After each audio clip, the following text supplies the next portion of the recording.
Kweli tunashukuru Mungu kwamba mpira umeisha katika dakika hizo, na kwa bahati nzuri hatukupata injuries. Zaidi ya hapo, ukiangalia mchezo, dominance yetu sisi ilikuwa ni kubwa sana, na ni bahati mbaya sana tumekosa magoli mengi ya wazi, na hii inatokana labda tumetengeneza nafasi nyingi lakini hatukuwa na bahati ya kupata magoli.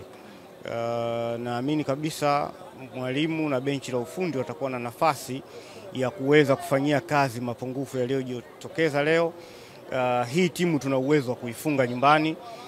Hata hapa tulikuwa na uwezo wa kufunga, lakini kwa bahati mbaya tu maamuzi nayo vile vile yalikuwa yako na yanauma upande mmoja.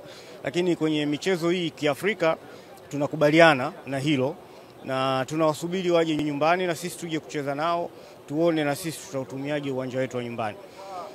Jambo kubwa kwa washabiki, wapenzi, wanachama na wote wenye kuitakia heri Simba ni kuweka nguvu ya pamoja na kufanya maandalizi ya nguvu kukabiliana na wao. Hii ni timu ambayo tunaweza kabisa tukaitoa na tukaendelea kwenye hatua inayofuata. Unawaambia nini wana Simba kuelekea mechi ya tarehe 9 ya marudiano?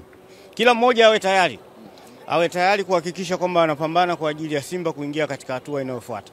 Hakuna jambo jingine. Kila mmoja awe tayari, ambao wanatakiwa kwenda uwanjani waje, wale ambao wanafanya dua, wanaofanya sala, yote tufanye, tuhakikishe kwamba tunapata ushindi. Hii tunavuka mwenyekiti. Kwa uwezo wa Mungu tutavuka. Inshallah. Asante. Bado tutakuwa na advantage mbili, kwamba hawa wenyewe wameona kwamba Simba tumecheza vizuri mno, kwa hiyo watakuwa wanahofia, na ya pili kila mtu anahofia uwanja wa Mkapa. Wanajua wanapocheza Mkapa basi inakuwa sio mchezo. Kwa hiyo bado wana hofu, pamoja na kushinda goli 2 inshallah Mungu akijalia tunaweza tukavuka. Lakini ingawa kidogo ni ngumu, lakini kila kitu ni uwezo wa Mwenyezi Mungu. Wito wako kwa mashabiki wa Simba tarehe 9 wafanye kitu gani kuivusha timu yao? Unajua, kwanza ningeomba wote tuombee timu yetu, tusivunjike moyo na tutokeze siku hiyo. Naamini kwamba tunaweza, kwa kudra Mwenyezi Mungu, tunaweza tukapata ushindi kwa kusonga mbele.